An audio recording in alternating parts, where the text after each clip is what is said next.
Good morning. I'm Christine Konopka. I'm a Cortex systems engineer within Palo Alto Networks, and today we're going to talk about automation. So how can we take busy work out of your day and introduce more security? So some of the challenges that we hear, it takes up a lot of time to communicate with my end users. When I need to respond to incidents, I'm going between multiple different interfaces and different consoles. I'm doing a lot of repetitive tasks.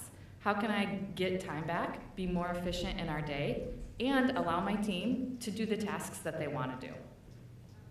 This is where XOR can come in. Now, while automation is not the end-all be-all, it can really help with remediating a lot of those tasks that are repetitive. So some of the things that we can do in XOR and that we'll touch on today include reducing the number of alerts you have to touch. We'll do this with automated response, including indicator enrichment. We'll capture all of the actions taken on an incident. So that's going to be that case management component within XOR. So as we're doing an indicator lookup, as we're reaching out to an end user, we'll capture all of that information and take care of that documentation so you've got that in one spot. We're tackling all of those repetitive tasks. So extracting all of that data out of that phishing email, putting it into one spot, doing the lookups, gathering is something malicious or benign. We'll put that all within XOR. Another great one is dealing with simple service requests. So I had a customer that said, it is very time consuming during our server build process when the server team reaches out to me, asks for me to kick off a vulnerability management scan. We've gone ahead and automated that for them. That's a very simple task that just takes time out of their day and introduces that task switching, which breaks up their workflow on other items. And then finally, notifying end users. So if we get a phishing email and you want to let them know you're looking into it, if you want to gather more information from them, we can automate all of that within XOR by sending that email. So let's get into some scenarios. First and foremost, we're going to dive into indicator IOC enrichment. This is a great one to start with any alerts that you bring in, especially if you start with case management as your first use case. So ingesting alerts from the different tools that you have and beginning that workflow process. Most alerts require some sort of IOC enrichment, so we can start to automate this. It's time consuming, it involves a lot of clicks, a lot of window switching. We can automate that, bring that data into that case that we've created when that alert comes in and includes those verdicts. This is an example of what that workflow looks like. So when we start to think about automating different alerts and those workflows within XOR, we want to break that process down and think about those individual steps. Anything into XOR is going to be triggered by an alert or an email, for example. So down there on the bottom left, you see those different alert sources. So it could be an email, it could be an alert from your EDR tool, for example. It comes into XOR, and we're going to assign a playbook to that. In this case, this playbook is going to have a step then to extract indicators. So it's going to extract the IPs, URLs, domains, hashes, etc.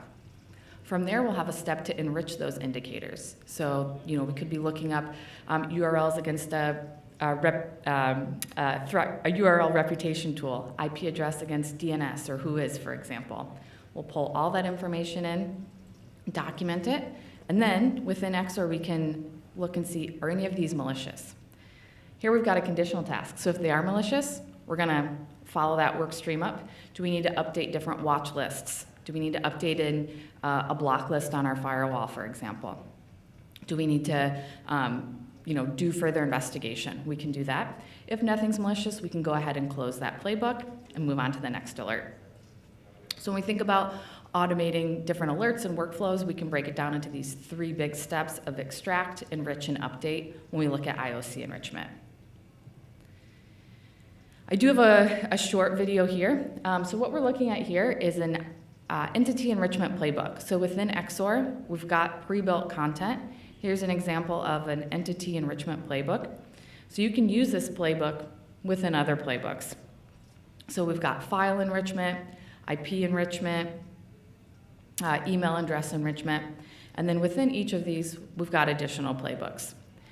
So when we open up the IP enrichment playbook, we've got two more sub-playbooks. We've got one looking at internal IP addresses and one looking at external. So this is going to look and see, are there IP addresses? If they are, We'll continue down and determine if the IP address is internal or external. If it's internal, let's go ahead and resolve that IP address. And then at the end, we even have a step if we want to then, once we resolve that IP address, if we determine it's an endpoint, let's do some endpoint enrichment. So the playbook is following those steps that you're logically doing as part of your process, and we're automating those steps, that decision, and gathering that information into XOR.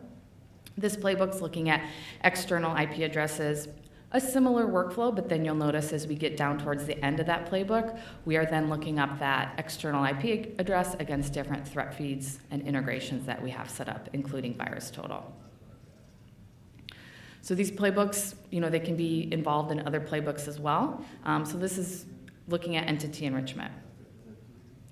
So let's look at phishing incident response. Now, the reason we bring up phishing, it continues to be a great alert to go ahead and automate the response to. Everyone is familiar with phishing incidents.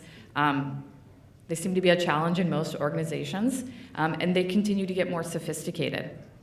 There's a high volume of phishing attacks and alerts that teams have to respond to. It follows a repetitive process, and there's a lot of manual steps and tools involved.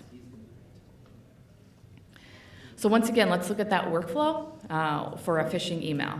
So we're going to have that email or an alert come into XOR. That's going to trigger our phishing playbook. So maybe our first step within this phishing playbook, we can automatically send an email back to that end user, let them know we received that email, and that we're investigating it.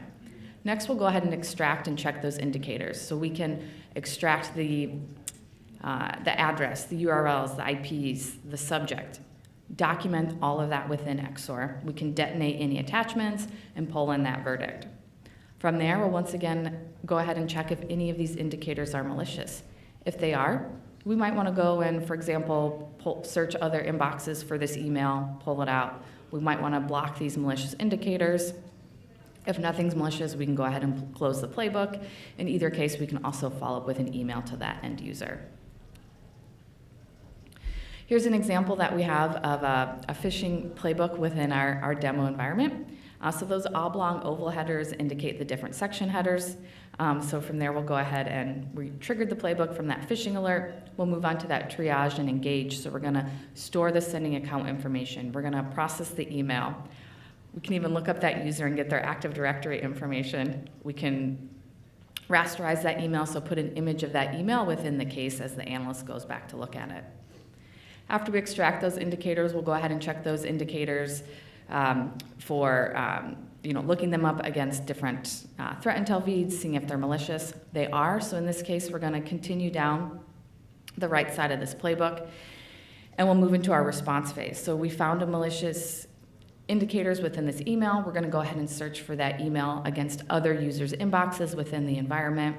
If there's an attachment, we'll extract that. We can detonate that file. We'll go ahead and change the severity of this alert to critical, and we can even automate the hunting of these IOCs against other tools.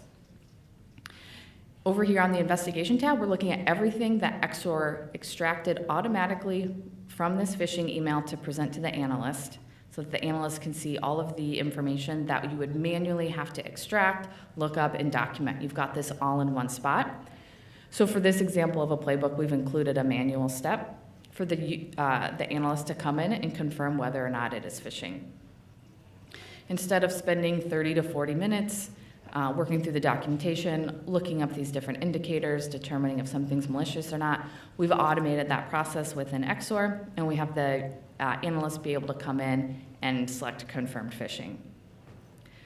The reason I wanted to focus on both phishing and the indicator enrichment to start is, a lot of times when we're having automation conversations with different clients, they immediately go to, you're going to lock my CEO out on Friday afternoon. That is not, no, we are not going to lock your CEO out of their laptop on a Friday afternoon. We can do a lot with automation to help you as you respond to alerts and take a lot of those remedial tasks off your plate. So here's an example from one of our customers. It's a financial services customer. They were receiving about 730 phishing alerts per week. With XOR, we were able to auto-close 430, either because they were duplicates or spam. And by utilizing XOR just to respond to phishing alerts, they were able to save 4 analyst days per month. Final use case we'll go over today is our malware investigation and response. So our product management team, as part of gathering feedback from customers, they went and looked and said, what are some of the common use cases that our customers are utilizing XOR for, and how can we help them get better with that? One of those was with malware investigation and response. We found a lot of customers wanted to automate that malware response, partly because of the increasing number of attacks, limited visibility as you have to search and utilize multiple tools because we've got those siloed alerts. So our product team said, how can we help them? And we did that by introducing a malware investigation and response pack. So streamlining the deployment of the playbooks, as well as already building in a lot of the different investigation and validation steps. So for malware investigation, we're going to ingest that alert from an EDR tool, for example, and then we're going to automate that investigation phase. So once again, enriching those different IOCs, analyzing the data that we pull back, and even querying for additional information. From there, we can validate or confirm what we found, and then in the response, we can work through the containment. We can isolate that endpoint, for example, and then work through the remediation. This is one of my favorite packs because we've built a lot in there, including different response actions. If you want to go ahead and automate the isolation, or as you're working through the playbook, if the analyst chooses that they need to isolate that endpoint, you once again don't have to go into that separate interface, that separate tool to work through the investigation. A lot of the investigation that we've done as well is based on pulling back that information that you need mapped back to the MITRE ATT&CK framework. This works right now with Palo Alto Networks XDR tool. It works with CrowdStrike and Microsoft as well. So thanks for joining us today for an overview of automation from XOR. Some great resources. We've got a virtual tour of the Palo Alto SOC. So at Palo Alto Networks, within our own SOC, we utilize XOR, and you can see our metrics that we've worked hard to achieve. But over 90 days, we take down 1.5 trillion events and whittle that down to 800 manual investigations over the course of 90 days. We do have folks throughout the world in our SOC, but in the US, we've got about 9 folks that work 8 to 5. We work a regular work week. So you can find that virtual tour of our Palo Alto SOC on our website. You can also stop by our booth. We'd love to share more information about that. And then for those that want to learn more and get more hands-on experience, we've got hands-on workshops. From there, we can get hands-on within a lab environment, walk you through a phishing response, a malware investigation response, and you can get more familiarity with that. Any questions? Are those new updated numbers from our SOC? I believe so. That's incredible. 2 or 3 years ago, I think that number was 16 billion. That's raw. That's really a 10x increase in events that we're seeing. That's unbelievable. Yeah. I think it speaks to the necessity for automation. It's just not a thing that we can't do. We have to get there. We would drown. I don't know how we would keep up if we didn't have the automation to help respond to the large number of events. I'm sure you can all imagine being a large security company, we are a large target. And just with our own internal employee count, we've got a lot of employees, so we are a big target. Well, thanks for coming. We would love to chat more. You can find us downstairs in our booth.